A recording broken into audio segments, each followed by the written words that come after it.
Namaste. Heart to Heart, Volume 1 by Pujya Shri Chariji Maharaj. We now commence the next talk. Who is a Master? A little autobiographical note this evening. I don't think we have time for any more talks here in Wells. And if there are any speakers left who haven't had an opportunity of speaking, I apologize that we have run out of time. I came to my master in 1964. Now, obviously, when I came to him in 1964, I didn't know what anything was. What was Sahaj Marg, what is spirituality, what is a master. I think, written in my master that I sort of came into this by accident. I had certain aspirations for what can be rather grandiosely called a higher life. Though perhaps it was an escapist tendency, I don't know really, that I had many tragedies in my life, disappointments and things like that. Perhaps also explains the fact that I got involved with studies of the Gita and the things like that. One thing led to another, and by the time about a decade or so had elapsed, I started at age 18. By the time I was 30, I rather very fortunately for myself blundered into Sahaj Marg. Now when I first saw my master, I addressed him as master. Everybody did. Everybody called him master or Babuji. I also called him master or Babuji. Babuji I understood because that is a relic of a British era. A Babu is a clerk and Ji is a sort of honorific attachment to it. So Babuji doesn't mean much more than a way the British address the clerk in their offices, commercial offices, starting with the East India Company and masters. I never bothered about asking what a master is, what he should be, what he should be able to do. Everybody addressed him as master. I did too, having had a certain association with Christianity, where I had found Christ was also similarly addressed as master by his disciples. I don't know what the original Hebrew or Arabic was, but in English translations, he is generally referred to as master. So why was my master addressed as master? I really don't know, because I don't think anybody is capable enough or qualified enough to say what a master should be, what a master should be able to do, what are the capacities he should have, what are the qualities he should have. So in that sense, the way of address master is rather inexplicable.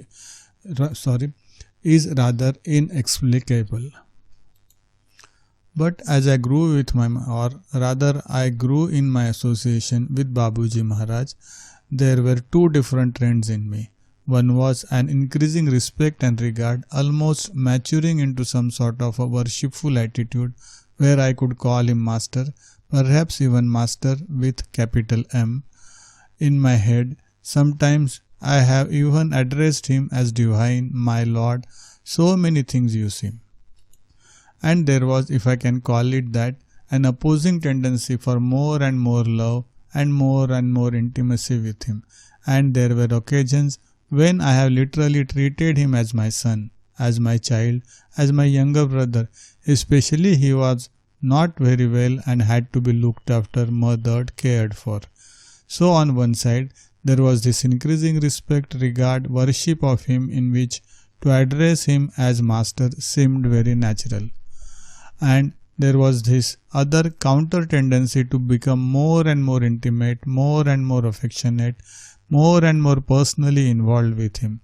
Then sometimes I didn't know what to say. You see, there are certain situations when the intimacy is so intimate, so shall we say, deeply intimate, personally intimate, that there is no form of address which is suitable. Of course, in English, you have love, darling, dear, but one cannot address one's master as darling. For instance, I mean at least not a male abbasi to a male master, see. So how does one address him in such a situation? So these two tendencies were rather mixed up, and sometimes I was caught on the wrong foot. For instance, in public when I was feeling a sort of gushing out feeling for master, it was sometimes seemed to me that I call him master was rather artificial. There were other times when I was sometimes upset with him, sometimes we had quarrels, when deliberately I used to call him master as if to prod him. At times it seemed to be more appropriate to be daringly loving, to put my arms around his shoulders, give him a hug from behind. He had the power. Why I am leading up to this is I have been asked by some Abbasids to clarify my own position, you see. I am being addressed as master by some people now. Of course, in the West, more people address me as Chari. Of late, it has become fashionable to call me Chariji, an unnecessary addition of 2 letters of alphabet. Chari is appropriate enough, and since I believe that respect originates in the heart, any honorific suffix or another one or prefix seems to be rather unnecessary. That is for you to decide. Why I am leading up to this is I have been asked by some Abbasids to clarify my own position, you see. I am being addressed as master by some people now. Of course, in the West, most people address me as Chari. Of late, it has become fashionable to call me Chariji, to an unnecessary addition of 2 letters of alphabet. Chari is appropriate enough, and since I believe that respect originates in the heart, any honorific suffix or prefix seem to be rather unnecessary. That is for you to decide. Even the children call me Chari as everybody, but knows especially in the states and more especially in Denmark, where they are very affectionate and say Chari. I mean, I am really moved when children call me like that with so much love behind. What to say? Now, I would rather have the love behind the form of address than a couple of letters prefixed or suffixed my name. It makes no difference, you see. It means nothing. Master, and I know that in relation to my master, I am human being. I am after this all his disciple, you see. It is ridiculous to say that I am posing to be a master or claiming to be a master. It is unfortunate that some people parodying our own calling by master as master are addressing me by that same term. So I want to set the record clear, you see. Perhaps this talk will ultimately find its way to India too. Now,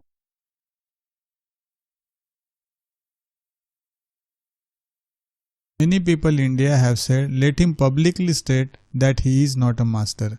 I have refused to do so because I have never asked anybody to address me as master. So why on earth should I deny it? Perhaps for the simple reason that I don't know what is a master, you see. Not because I don't know that my master was a master. I asked Babuji myself, what is a master? He said, one who is a master is a master.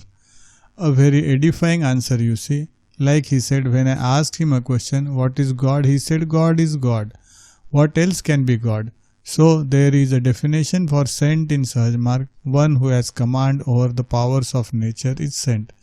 Now we all know that Babuji has created at least one recognized saint in our system, Kasturi. Master has himself addressed her as Saint Kasturi. So that is beyond doubt. So perhaps a master is one who can create saints, and because a saint has command over the powers of nature, a master must have command over the person who has command over the powers of nature.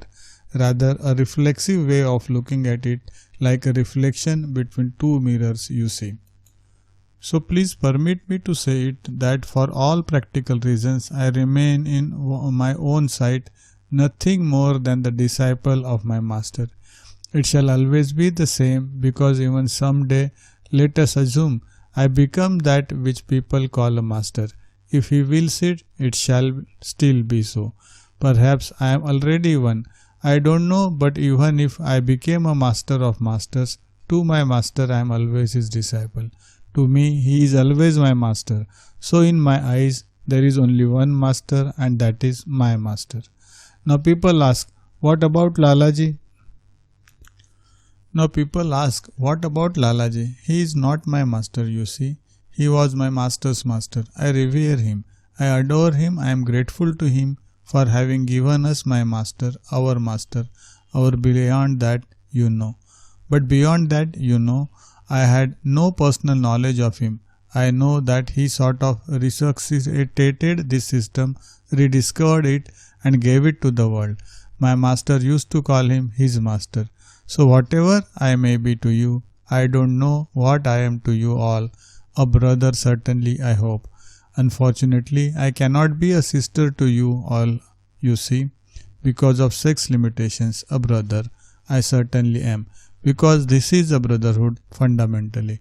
With you, I am also in the same boat. It is very much like a captain being in the same boat as the passengers whom he is ferrying across the river.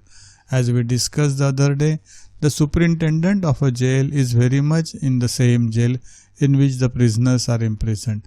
That he has the keys and can let himself out whenever he likes hardly makes a difference. All day he is locked up in it. As the prisoners are, so in one sense we are all the same. In another sense, we may be the same, but there is a small difference, like when they talk of the Prime Minister and the Cabinet, he being the chief among equals. What I am in relation to my master, I am his disciple, his successor and spiritual representative. In fact, I think I am the only publicly acknowledged disciple of the master. You all know that he used to call the Abbasis as associates. On one occasion, when I was speaking in Bangalore, I ventured a suggestion that this was rather unfortunate because master had obviously not found a single disciple till then, a disciple being one who is disciplined according to my master himself. So I can state categorically that I am a disciple of my master because he has said so. I am his spiritual representative because he has said so.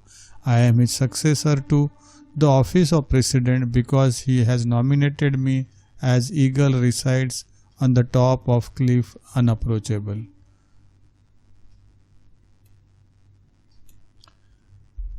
The office of the president because he has nominated me as such. Anything else that I claim will be untenable in my opinion, in my own opinion. That I am your brother is a fact. That I shall always be an Abbasi is by virtue of the fact that in Sahaj Marg the journey is never complete. We are always proceeding towards the goal. It is towards master was gracious enough to say and enough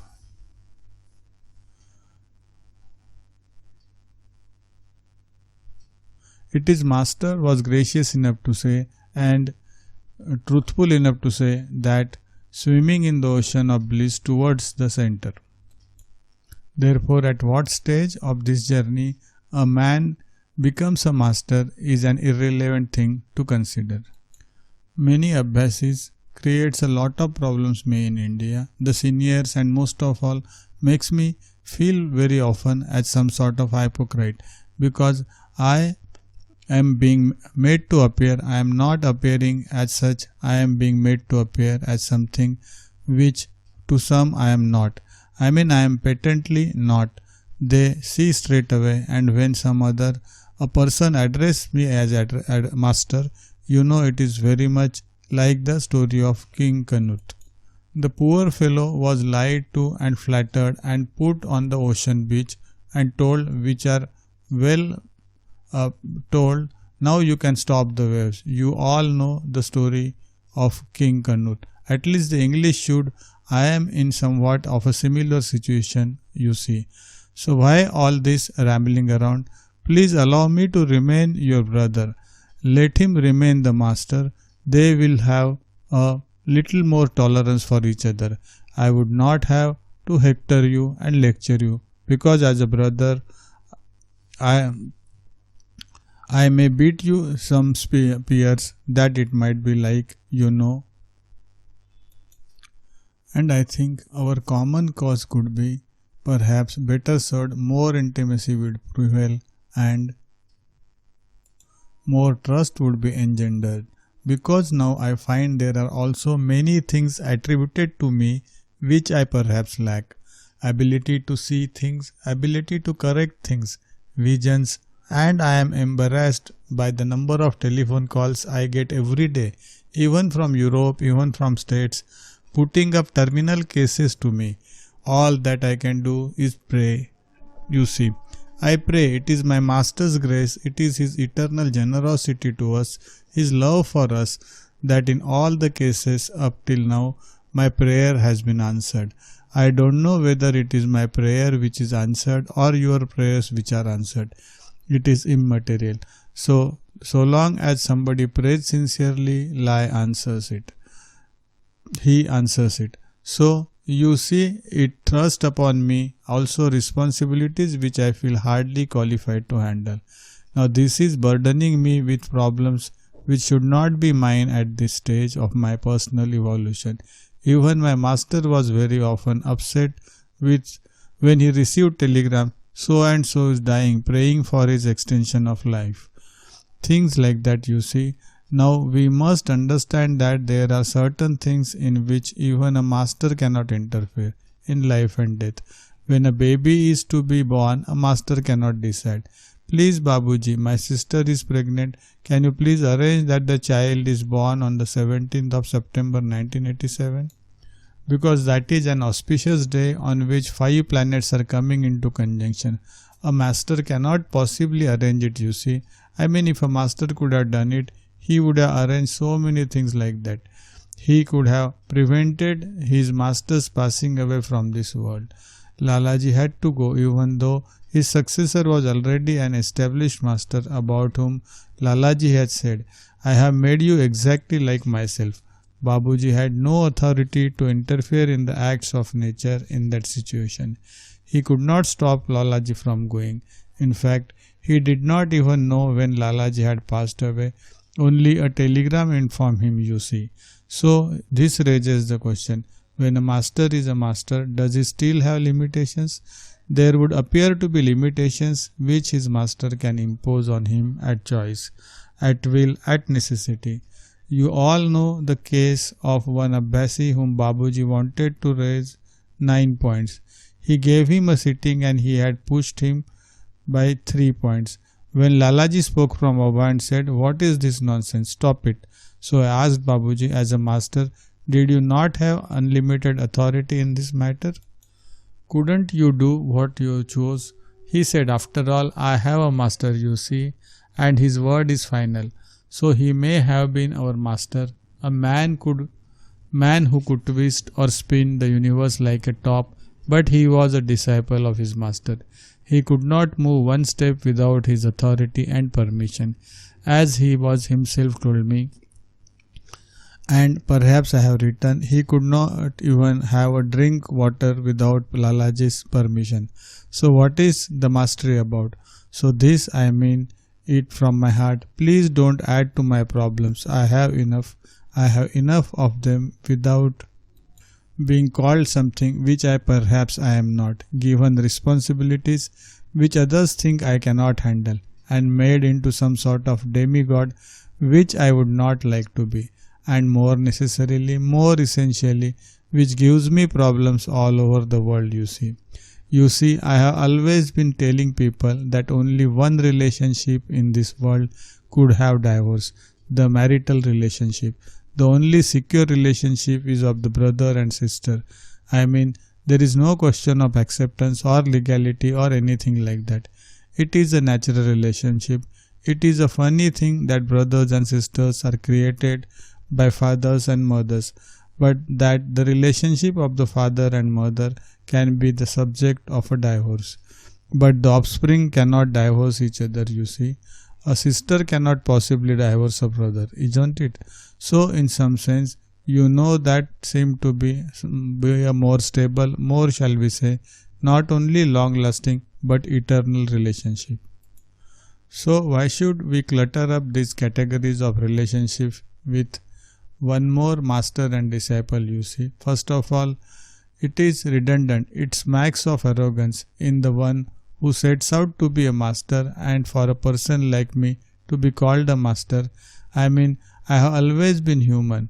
I am highly human, let us say, yet perhaps I may mature into some sort of spiritual weathercock, which I wouldn't like very much, you see. But at the moment, I prefer to be what I am and spiritually advancing by His grace and doing the job which I have been given, whether it is rightly done or wrongly done, well done or badly done, that is His judgment, you see. You cannot judge my own work. I cannot judge my own work. You can tell me how you feel, but you cannot judge my work. The true judge of the work is He, and maybe He will reveal His opinion to me later. We must remember that Lalaji passed away in 1931, and the first intercommunication that Babuji had was 13 years later. So hopefully it is an Alnericanism I don't like to use, but hopefully I shall be the recipient of a message sooner or later, you see. Then I will know what I am and who I am and why I am. So till then, let us be brothers and sisters, interdependent, mutually trusting each other, helping each other, and behaving like people in a boat, you see. Serious when it is necessary to be serious, bailing out the water if the boat is leaky, and having a hell of nice time when it is sunny and you have a lot of food inside the boat. Here we conclude this talk on the subject, who is a master. In the next narration, we will start our next talk on oneness from Little Grove, England. Thank you for listening.